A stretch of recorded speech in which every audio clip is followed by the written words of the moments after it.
Ini pengaruhnya banyak dalam segi ekonomi aja, tenaga kerja juga banyak kok tutup, PHK semua. Yang katakanlah pengusaha tingkat menengah yang tidak mampu membayar karyawannya, akhirnya mereka di PHK. Kemana mereka?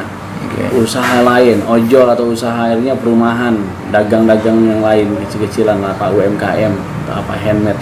Ini akhirnya apa? Modalnya aja nggak ada untuk mereka, ya kan? Nah, ini Coretan Lukman, semua jadi obrolan.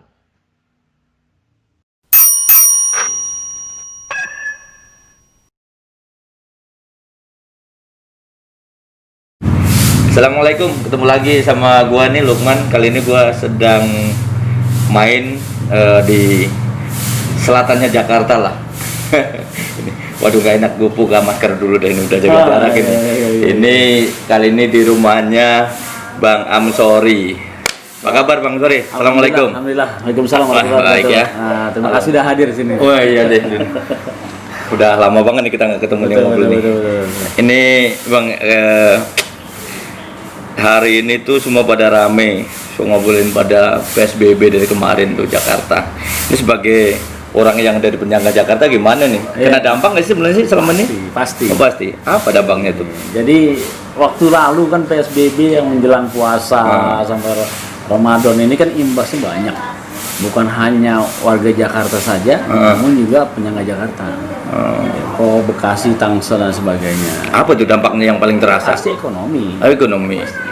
Nggak bisa masuk ke Jakarta gitu atau gimana? Pasti. Jadi perkembangan politik yang juga memang mempengaruhi situasi ekonomi, juga stabilitasnya juga agak goyang juga. Ya, pendaringan Banda ibaratnya. Iya. Agak goyang. Iya, betul. Tapi kaburan, Bos. Iya sih. Gimana? Yang kaya ngeluh, yang menengah ngeluh, apalagi yang miskin. Ini kan imbasnya banyak. Tapi alhamdulillah dapat bantuan presiden. Ini tadi kan akhirnya diumumin tidak total lah, tapi tetap PSBB, jaga jarak yang penting. Terus ada beberapa yang dibatasin, diketatin, bukan di stop semuanya gitu. Ini gimana Bang sebagai ini ngelihatnya? Karena Bang juga kena dampak tadi kan? Pasti. Saya asli Jakarta. Kebetulan karena akibat pesatnya ibu kota Jakarta, kita agak ngalah sedikit. Ya kan? Menepi ya? Menepi sedikit aja, nggak jauh-jauh. Masih pinggiran ya kan? Tapi yang penting nggak dicoret. Pinggiran Jakarta aja. Nah, dalam hal ini kan memang akses untuk menuju Jakarta udah dipermudah, adanya tol. Ya, di Depok saya tinggal, pas di Sawangan, mudah sekali itu jarak aksesnya. Ya, nah ini yang di Bekasi, Tangerang. Ini Tangerang aja ada dua, Bos. Tangerang Kota, Tangerang Selatan. Belum yang tiga raksasa. Bekasi juga gitu, Bekasi Kota, Bekasi. Nah, ini yang kabupaten juga. Ini bagaimana? Apakah lokal wisdom, kearifan lokal sudah bagus, otonomi daerah sudah bagus untuk mencari kerja di sana? Itu boleh saja. Ini kan masih banyak warga-warga sekitar yang bekerja di Jakarta ibu kota. Nah ini sekarang PSBB yang masuk lalu aja, ini udah new normal ya. Kita udah pakai masker kemana-mana, PSBB lah. Yang pasti 3M, ya, menggunakan masker, rajin-rajin cuci tangan ya. Bukan cuci tangan kabur dari masalah, bukan? Ya, menjaga masker, menjaga jarak. Mencuci tangan ya. 3M. Nah ini meskipun kita pakai itu new normal atau new norma kalau saya bilang era baru lah. Nah ini banyak juga kemarin PHK lagi, Bos. Ya, ini kalau misalnya nanti PSBB lagi. Ini pasiennya kan dulu kan ributnya karantina, ya kan ada lockdown, ada macam-macam lah. Dikasih waktu 14 hari, diperpanjang lagi. Perpanjang terus, perpanjang 2 kali, 3 kali. Ini gimana maksudnya? Nah, ekonomi goyang. Yang menengah kehidupan ekonomi menengah aja goyang, gimana kita yang di bawah? Nah, ini PSBB tadi udah direm lah, nggak terlalu gaspol. Nah, ini juga sama. Apakah ada bantuan? Bocoran dana berapa triliun gitu kan? Nah ini gimana? Bantuan presiden, bantuan gubernur sendiri atau tingkat-tingkat ya lokal gitu ya? Itu bantuannya seperti apa? Sampai nggak ke masyarakat? Sampai misalnya, ada nggak peluang bisnis di sana? Jangan-jangan orang-orang yang kaya atau apa main tender di sana? Ini kan bahaya. Sampainya ke masyarakat dipotong lah isunya ya. Ini ada oknum ya. Ini nggak sampai nih uangnya sekian, atau bantuannya hanya berupa sarden saja, beras juga. Ini kan potong memotong ini. Itu tadi, jangan sampai cuci tangan dari masalah. Tapi kita udah rajin cuci tangan pasti ya. Nah ini persoalannya bagi saya khususnya ya, ini warga-warga perumahan, ini bagaimana? Tapi untuk mencegah COVID itu boleh-boleh saja. Ya, itu tidak diketatkan PSBB di Jakarta ya. Tidak ketat, namun tadi mall sudah buka, pendaringan sudah buka, akhirnya suruh tutup lagi.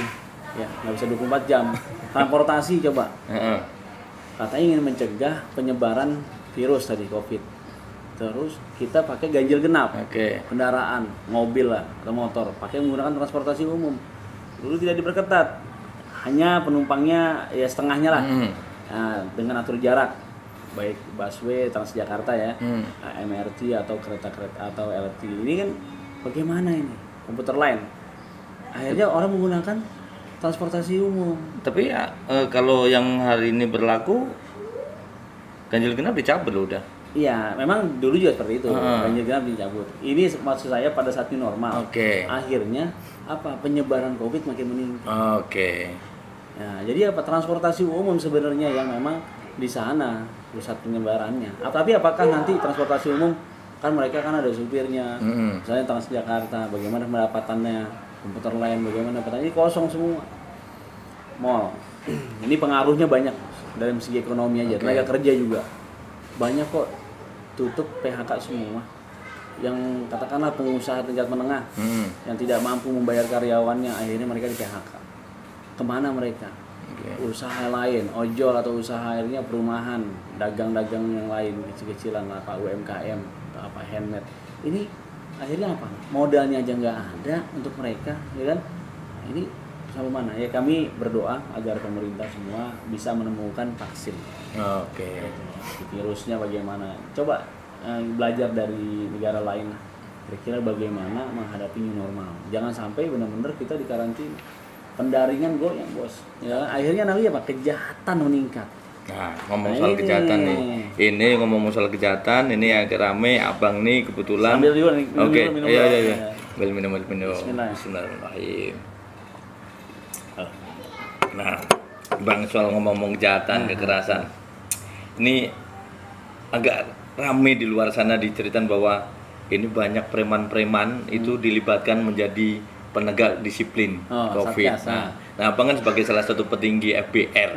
Nah, orang-orang di luar sana sekali nggak tahu bahwa FBR itu ya penuh dengan sangar, premanisme dan sebagainya.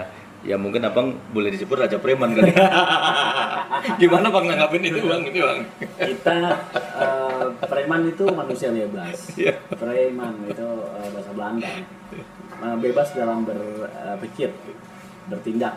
Namun ada aturan-aturan hukum karena bicara kejahatan. Jadi preman itu lebih kepada intelektual bos. Jadi ide-ide kita bisa berpikir selangkah lebih maju dari ide-ide yang lain. Minimal selangkah. Nah untuk berpikir kehendak bebas, kita berserikat dan berkumpul. Saya kebetulan memang di FBR ya, Betawi Rempuk sebagai direktur LBH untuk banyak kasus-kasus hukum. Nah sekarang bicara ormas, organisasi masyarakat. Dari pengertiannya masyarakat, kembali dari masyarakat untuk masyarakat. Jadi wajar kalau memang mereka yang tidak bekerja, begitu ya. Ini ilmu palak sama ilmu hisabnya nih ya. Jadi bukan palak dalam arti ngitung-ngitung. Jadi palak-palak warung dan sebagainya kita bergerak untuk rakyat nih. Jadi berbakti untuk rakyat, jangan sampai kita mengataskan nama rakyat tapi tidak berbuat untuk rakyat. Nah dalam kondisi pandemi ini, dalam ormas itu ada yang namanya bidang kesosialan, sosial bukan sosial. Bidang sosial bukan sosial. Ada keagamaan, ada pendidikan, baik yayasan maupun perkumpulan. Jadi disitulah 3 bidang sosial itu kita bantu bencana alam, gempa bumi, kita bantu bos. Orang-orang yang yatim piatu, keagamaan, masjid taklim kita bantu. Jadi jangan dilihat FPR itu memang tukang ribut, tukang balap, tukang parkir sebagainya. Itu katakanlah memang optimum lah di bawah. Ya semua kalau memang masalah perut apa sih yang dibenahi, gitu kan? Karena bicara kejahatan nggak ada niat sebenarnya, tapi ada kesempatan. Nah itu dia kesempatan. Nah, itu. Kadang-kadang ada kesempatan diadain tuh. Nggak ada niat akhirnya. Nah kembali ke COVID bos, banyak kok anak FBR yang memang kita bantu pemerintah. Di tingkat Bekasi misalnya, di bupati, kabupaten, di Tangsel juga. Kemudian kita dipakai juga untuk bantu-bantu juga, ya bantulah. Nah siapa kerja sosial kita nyata, Oke. membantu masyarakat. Itu sistemnya benar-benar membantu apa sebetulnya ada semacam ini saya butuh dari FBR sekian orang untuk jadi satgas anggaran sekian atau gimana itu?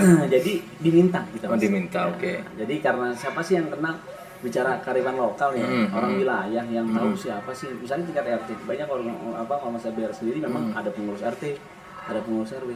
Ketua Korwil kita ada yang memang Pak RW. Oke. Nah, Pak RT di kampungnya ya. Ya. Jadi dia tahu persis orang yang butuh bantuan mana, orang yang tidak butuh bantuan mana.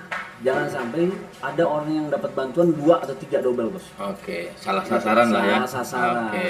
Nah, kita sisir terus. Nah, kebetulan pas Covid Satgas ini dibutuhkan ada orang FBR yang terlibat di situ. Oke. Dia tahu persis mana yang harus dikasih dan tidak dikasih.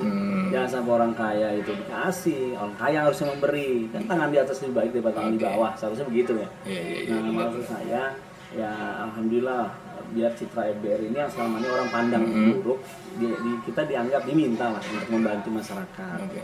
Nah, disitulah kami terima kasih pada para wali kota, ya, bupati dan sebagainya untuk di tingkat ini ya Pak ya, tingkat daerah ya. Oke. Tapi untuk di Jakarta sendiri kami tidak dilibatkan ini masalahnya. Oh. Nah, ini nggak tahu peran siapa ya, tapi nggak apa-apa lah. Itu saya percaya sama Gubernur Jakarta, ya itu Jakarta. Tapi sebenarnya di Jakarta sendiri kan beberapa tempat seperti yang saya lihat beberapa hari ini kan ada di pasar-pasar itu kan yang tanda kutip mereka dianggap preman dikasih rompi penegakan itu. Nah, kalau memang ada ya, kalau memang seperti itu untuk penegakan misalnya makser dan sebagainya. Tapi kalau untuk pembagian distribusi itu ini kembali lagi ke Kementerian Sosial. Oke. Tadi Bos, ada tender-tenderan ini yang kita ini ya, tapi nggak apa-apa lah. Tapi mereka berbagi kok. Ya.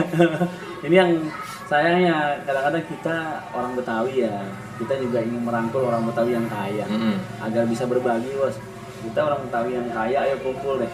Kita ada organisasi Bamus Musyawarah Betawi ya, Bamus Betawi.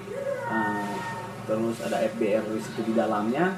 Ayo kumpulin duit kita untuk berbagi masyarakat Betawi. Kita kumpulin. Kondisi kemarin 3 bulan kurang lebih, ya jangan bicara zakat lah. Oke. Nah, kita kumpulin beras, sembako itu kita kumpulin untuk warga Betawi. Jangan mengharapkan sumbangan dari gubernur.